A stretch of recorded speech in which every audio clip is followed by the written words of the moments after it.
Hey, good morning, Ellie. Hey, good to see you, Steve. Hey, thanks for jumping on. Wanted to chat with you a little bit today and share with some of our viewers a little bit about your journey and what inspired you to create the B Corp. Yeah, absolutely. Excited to talk about it and always happy to lend my story to help other founders. So tell us a little bit about your journey. Kind of run us through that journey from college to the launch of your company. So it started actually right early in undergrad, summer after freshman year. Googled environmental volunteering to bolster my resume, saw a beekeeper needed help, thought that looked really strange, and ended up volunteering with him over the summer.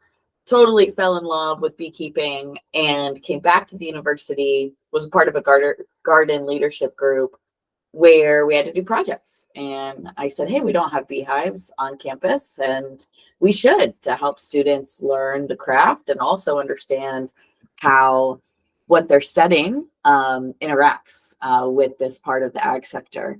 So got a grant to start that, and then it just kept snowballing. There was a professor, Kelly professor, David Rubenstein, did a whole class on the beekeeping program around keeping it alive. Students from that class wanted to start a beekeeping club with me. And then we were presenting about the club to IU Foundation board members, basically as lunchtime entertainment on, hey, here's a weird thing a group of students did with your grant funding. And three of those board members pulled me aside and said, we love what you've done with the club. But we want to help you actually tackle this industry problem of honeybee health.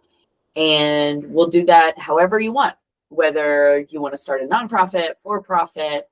We just want to help you and see your passion. And you definitely do not say no. And three successful people want to help you Yeah. start something. So we met with them 2 weeks later, put the name together, worked with them to put together a rough business plan. And then 2 months after meeting them, won $100,000 in a business plan competition to get started. So it was just a total snowball of folks going, hey, this is cool. You should do more. Feel very fortunate that we were able to start in the way we did, because I don't think I probably would have gone on that journey if it wasn't for all that encouragement. Coming right out of college, so you're a brand new entrepreneur, you win $100,000 grant. So kudos to you. That is definitely awesome on the Mhm. grant side, and definitely a nice chunk of change to have. But and then you've got these surrounded yourself with a couple of mentors on it. It sounds not quite like you got thrown in, but it was a nice gradual segue into entrepreneurship. How did you know, like the day you woke up and said, hey, I'm ready to do this? I mean, I was not looking at a career in entrepreneurship. I was studying international development, and I thought I'd work my whole career at a federal agency or a nonprofit. I was actually interviewing with USAID when we were building that pitch and working on that pitch competition. So it was not the plan at all. And but you don't. I just remember reacting to those board members telling me, hey, we believe you, you want to do something. That was so energizing that I think there's no answer but yes, let me go on that road with you. I mean, it wasn't, I think, until we won that first funding that I realized, oh, this is serious, this is real, I can really do this. It was a huge boost of confidence, but it also was, oh, I immediately now actually have responsibility to this. And so obviously emailed USAID, pulled out of that interview process, and went for it.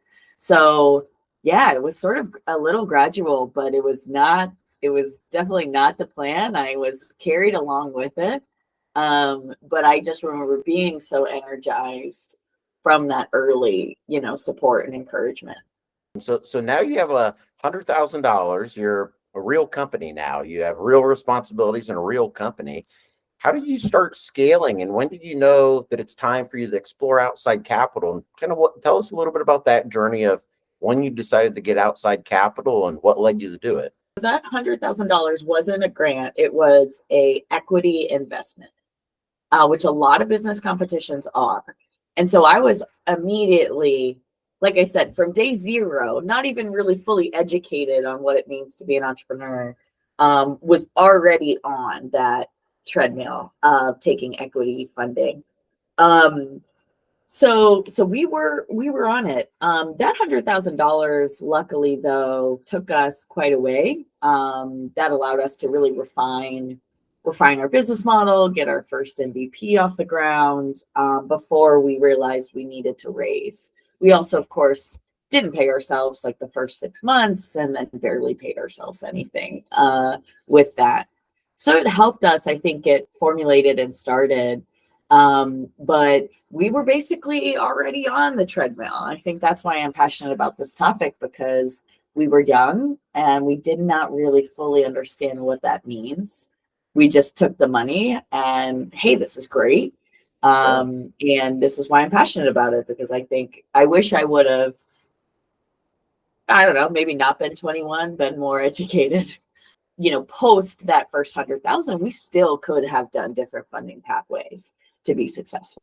Oh, I love it. And I know you and I have talked a lot about that on this treadmill. And I want to touch into a little bit about what that treadmill might look like. But that's exactly it. And as I've shared with you, my deep passion for helping early stage founders take smart capital in it, and how to prevent them from getting on a treadmill that continues to speed up, no matter how hard you try or how hard you work on it. So now, Ellie, you're on this treadmill. Tell us a little bit about what is the treadmill, and what do you wish you knew before you jumped on the treadmill? So we're talking, this is like the venture treadmill, right? Where you need to grow fast and at venture scale to continue to be attractive at each next stage. So it starts off it's not as bad in the early days. Like, I don't think it was really until a couple years in, I was like, oh, shoot, this is maybe not the best fit for this business, this market, what we want to do with our business. And we didn't pivot fast enough at that point. First couple of years are a little easy. You're really building your product, your MVP, you're getting early market traction. Surprisingly, I feel like, looking back, those are the easy parts of the treadmill. You have a little bit more grace. It's when you get into the, hey, your product's in market. A product is never fully finished, but let's say your product it meets the needs of the customer, right? You are generating revenue. From that point, that's when it gets really fast, where the only thing that starts to matter are your growth rates, your revenue growth rates. The other thing that really starts to play in there is your exit math and your exit opportunities. And so I think it was really that inflection point that I realized, oh man, we've got to really limit how much we raise. Otherwise, we're not going to be able to give these investors a good exit. Now, when I say we could have pivoted, we could have gone bigger, which is what a lot of companies do. Outscale it, outgrow it, outrun it as fast as they can, and they hope for the best. We felt fundamentally, our thesis was, hey, we want to have a really profitable product that makes true business sense. But the VC market really diverged from that mindset around those years. And I didn't go along, I think, close enough to the VC market. They were really looking for big. Don't really care profit margins. Don't really care if this makes sense as a standalone business. I want to see a huge market, huge exit. And so that's my, being an entrepreneur the first time around, I didn't see that and pivot close enough to that. But that's why, again, you and I are passionate about this topic, because maybe there could have even been. And that's really it. Is, again, I talk to founders every single day, early stage, late stage scaling companies, and say there's a time and place for each type of capital, right? From VC, the private equity, the angel, to grant money, to equity rights, the debt capital, to friends and family, the grandma. I mean, right? There's a time and place for all of them. And it's understanding, an early stage founder understanding when is the right time and type of capital to take to be able to grow your business in the way you see. And one of the things that I think you touched base on is that you had this nice thought of this awesome company and running profitability and continual growth, but it wasn't growth at all cost. It wasn't scale. And I like the realization, although it was a little late, and I always call it drag right. And drag right is Microsoft Excel. Is you can kind of see what's going to happen when you put your your financials, your plan in Excel and drag right. And it sounds like that's what you were really doing when you started to look at the exit of it, right? You'd hardly just started. You just got this $100,000. You're moving through the grant, or you're moving through the 100,000 in the first few years, and then you start realizing, what does a potential exit look like? And it's that time that you realize, okay, hey, my founders aren't going to be taken care of, or my investors aren't going to be taken care of as much as I initially thought, because the drag right's really not there. So we need to be cautious of the capital. But how did you come to that conclusion? Like, hey, I should have went down this other path. Like, what did that really look like, right? You know, your investors aren't going to get a path, but that has to be a hard place to be as an early stage founder, to talk to your investors about, this might not be the right capital, or I might not have went down a path. Did you share that with anybody? So we had maybe raised a round or two at this point. Okay. And so this was in thinking about, hey, what does our next round size need to be? And it was at this point. So luckily it wasn't, hey, too late, we raised too much. It was, oh, hey, here's the ceiling on what we can raise, and we're already kind of close to it. And that ceiling was low. So how I did that was I looked at comps in our market for what companies are exiting for. And you have to, as an entrepreneur, do a really realistic cut when you're looking at those comps on, all right, what part of this range do you really think you are? For us, we were obviously looking at digital ad tech comps, but I was also, when you look at that range, I think you're wisest to look at the bottom part of that range, because that's going to force you to be the most disciplined, right? And even the reason I think it's important is because published exits are already higher. So published comps that you can find are already higher than unpublished comps. So that's why I'm like, take that bottom number. Be conservative and go on the low side. All the other exits that are out there that are unpublished, they're bad exits, meaning it was not a great financial return. So we took that $50 million, 50. That means if you want an investor to at least 10x, you can't raise more than 5. So it's not hard math to do. And then you go, okay, where does my revenue need to be based on revenue multiples in those comps to get even 50, right? Or 100 or 200. So that's when you say drag right? You're still, we were still chasing hyper growth, right? Trying to get to those high revenue numbers as fast as possible. And I think all of this kind of came in reflection and postmortem. I wish we would have stopped and thought deeper about what are some alternatives. And we just didn't, because we still weren't in that VC market crash period of time yet, where I think more entrepreneurs are thinking more creatively about funding strategies. And so we didn't. And ultimately what happened is we just didn't hit the growth numbers you have to hit to continue to be competitive. So luckily I didn't get into a point where I had raised too much, but I was very close to that cap, right? And, I think we raised around 3 million of dilutive capital. And luckily we got another 2 from grants, non-dilutive grants. So we were close. And I guess I wish I would have done that a few years earlier, right? Because I would have had just more opportunity to react to it. But it wasn't until I got to, like I said, that stage of VC where they're really looking and demanding your exit math, that I realized, oh crap, we're tight here. There's a really narrow pathway of success here, and that's not what a VC wants to see.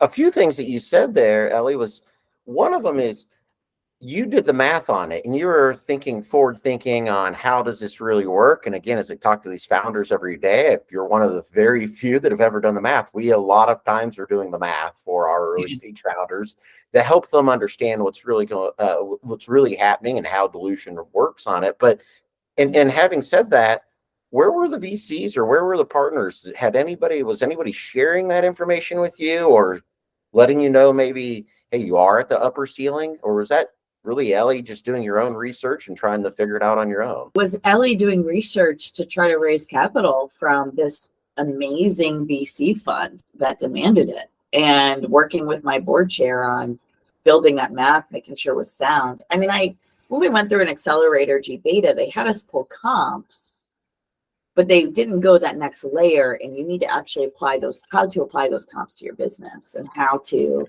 understand what your cap is on what you can raise. And the VC firm Trailhead Capital, I love them for this, because they educated me. It was a no at the end of the day, but I got so educated on this. So it was actually you got to put all kinds of documents together for VCs. It was one of those things they were looking for that really opened my eyes to that side of it. So I always applaud those VCs that do sort of open up. Hey, here's how we do. Here's our scenario analysis. Here's how we do this. First Course Capital did that with me too. Like, hey, I'm going to help. We're going to do the scenario analysis together. I love that. But no, were my VCs doing that with me? Unfortunately, no. I think that could be an opportunity for them to add value to their portfolio companies, and it's not hard to do.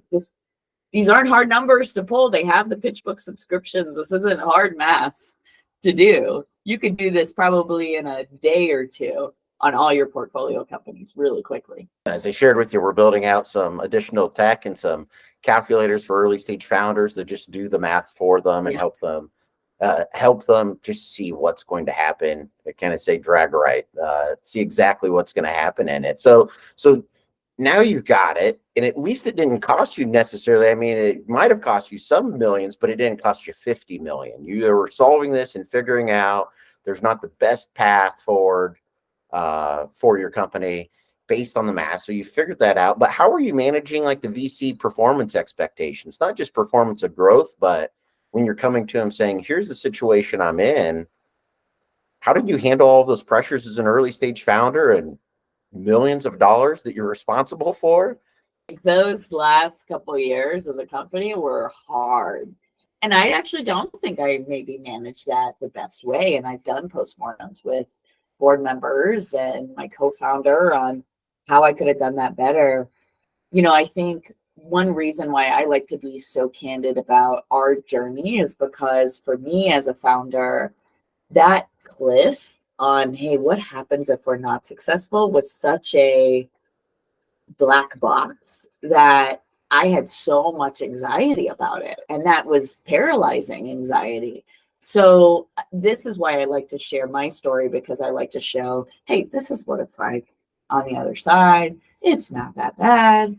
You can do it. You should also know what it's like, so you make sure you don't make really big mistakes. So no, I mean, I put my head down. We focused. I think we executed really well, but where one of the biggest areas we faltered is we didn't ask for help enough. From our board, our investors. We were so heads down, narrowly focused on hitting these metrics and goals that I wish I would have, continued to go on to community events, continue to ask for help. I think a lot of founders think, hey, when things get really hard in your business, you should work harder and put your head down. Yeah, I mean, yes, you should focus, but a couple of those networking events, a couple coffees or drinks with fellow founders can really open your eyes and just really help you on that anxiety piece.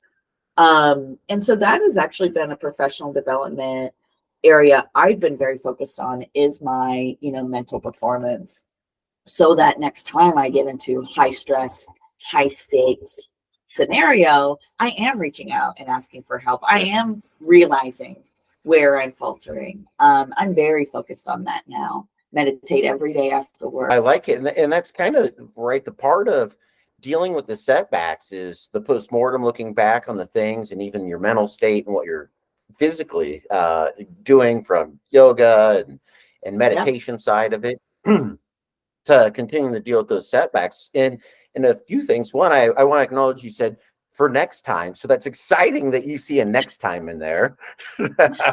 I think things are stressful, whether you're an entrepreneur or in another field. I hope if I'm not an entrepreneur again, which again, like I said, I think that would be fun.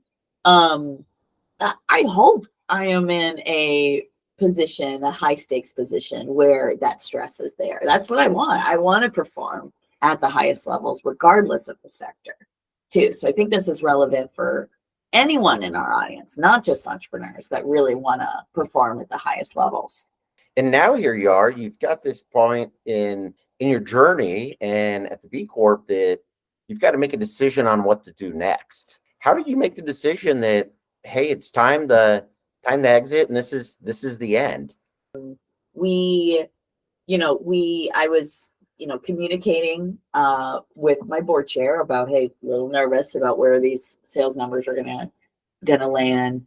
We're ag tech, so a grower has about 40 chances in their lifetime of making their career, making their money, right? Once a year. That's only 40 times you get to make your bank. If you're an ag tech company, it's pretty similar.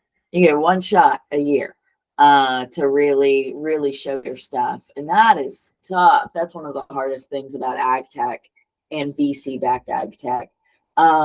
So everything was on the line for this almond season. I was hitting phones. I was managing to make sales from the worst of our leads. You want to give, of course, our sales reps, I wanted them to have the best leads, our commission-based, sales reps. As the founder, give me the worst stuff. And I pulled sales out of that, which was really fun. But we came together. We had one of our big corporate contracts delayed us a year. We didn't get a grant. So like these cards were starting to fall, right? All these opportunities were starting to turn over on. That's a no, that's a no. And because of the climate, our season itself was delayed 3 weeks. So our billing, our invoicing, everything was delayed about a month. So we came together, my co-founder, my board chair, and I, to react to that, to plan, to take a look. And I want to be clear that this is no fault at all of theirs, but I was starting to hear, hey, if we just get this, this, and this, and if the stars align, and it was just starting to sound like, this sounds hard. If we collect this invoice in time and get this money in time, and it had been hard. Let me be clear, like it had been hard for a couple of years, and it just hit me on this feels high risk, like high risk, and I had never had that feeling before, and I just said, hey. And on all that's on you, right? As a founder, you're the one who make this magic happen. And I just say, hey, what we're talking about here is really high risk. And there's a lot of opportunities this could blow up. And, blowing up means you could be left with huge payroll liabilities, a big no. And I was like, hey, is this the time that we might need to call it? Is this too high risk to responsibly move forward? And everything shifted, right? It was my board chair and co-founder were like, yeah, you're right. And so I think it hit me. It took seeing that. And the reason why I don't blame them or doubt them, because that's the mode you're in, you're survival. And I just was able to step back and look forward, do situation analysis on what happens if we succeed, what happens if we don't succeed. And that not succeeding path was really bad and scary. You really can't miss payroll. And it just, as we talked about it, it was just the right decision to make. It was extremely sad and extremely disappointing, but we realized that to be responsible to our employees, that is what we needed to do, is sell the company rather than continue to go after a fundraise where we were having trouble raising. I mean, we raised a safe bridge and we didn't raise the full thing, right? So we had already were having difficulty with that. So it was definitely the right time. And I actually have no regrets about that. Like, we had some really good cards on the table, like that giant corporate contract. And when the cards didn't come together, we quickly made the decision that was the most responsible. So I don't know if I would have done much in that year, in that moment, to adjust that time frame. And I'm actually glad I didn't wait any longer. That's for sure. That you were making a responsible decision as an early stage founder to not bring on additional capital and to really say, hey, we're going to exit the company because this is what's we're most responsible for doing for our investors, our founders, for our employees. And I love that side of it. So outside of responsibility, a couple of pieces of advice from capital, raising capital or seeking outside capital, to when to exit your company, and even how do you interview companies for capital? Maybe last pieces of advice you have to share. These larger things about the venture treadmill didn't come until I was running the sale process. Loved doing that. Loved running it. Yeah, that could be a really long discussion. I guess a word of advice is,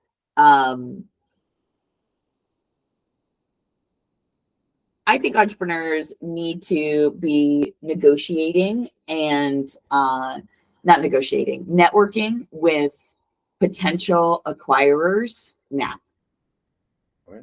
Because one thing that made that process go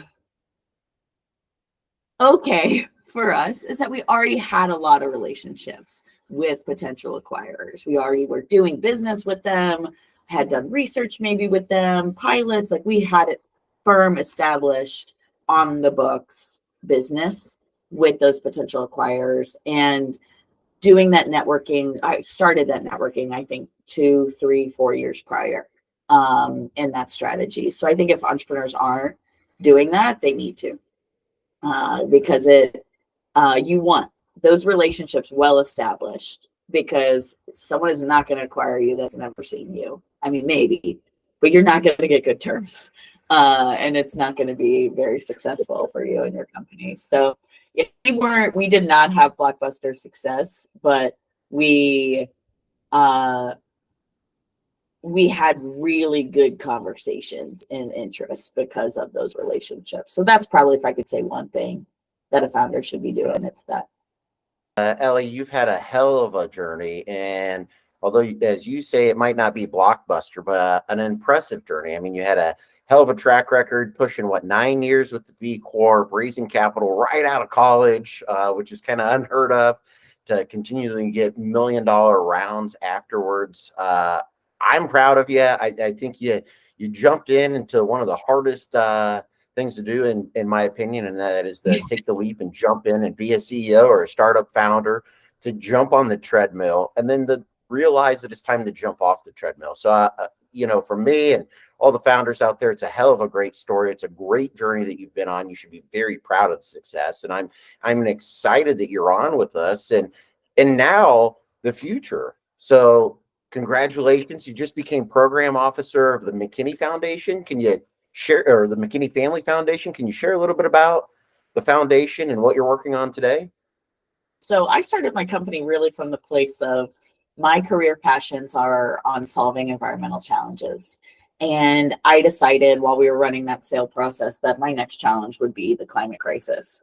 And actually ended up starting to work on some projects, figuring out where I best fit in this new industry. And it really came together nicely, where the foundation was really looking for somebody with a different background, somebody that comes from ag, comes from private sector, somebody to really kind of come in there and just have a diverse perspective from the current team. And so I feel very lucky and fortunate to have started with this group. So we fund climate solutions in Indiana. And I will be helping really, expand, optimize, and accelerate our work. We not only fund, we're very hands-on with our grantees. We help them fundraise. We bring in partners. We start new organizations. So it's very entrepreneurial. We are an anchor funder in Indiana for this issue, and I'm just very proud and fortunate to be serving this amazing family on their mission. And I appreciate all you're doing for the startup community, the McKinney Family Foundation, and the startup community that provide early stage and scaling companies the resources in the community that they need to help them be successful. If someone wants to get a hold of you, Ellie, how do they get a hold of you? Yeah, ping me on LinkedIn. That's always the easiest way to come in. My name is probably somewhere on this podcast, especially if you're an Indiana entrepreneur, or a climate entrepreneur. I am always happy to provide some advice to help you with a situation. So yeah, shoot me a note there, and that's the easiest way to get in touch. Check it every day. Well, thanks again. Thanks for jumping on and sharing your journey, and not just your journey, but a very successful journey along the way, sharing with the insights and the challenges, the decisions that you had to make along the way. So I appreciate you jumping on, Ellie.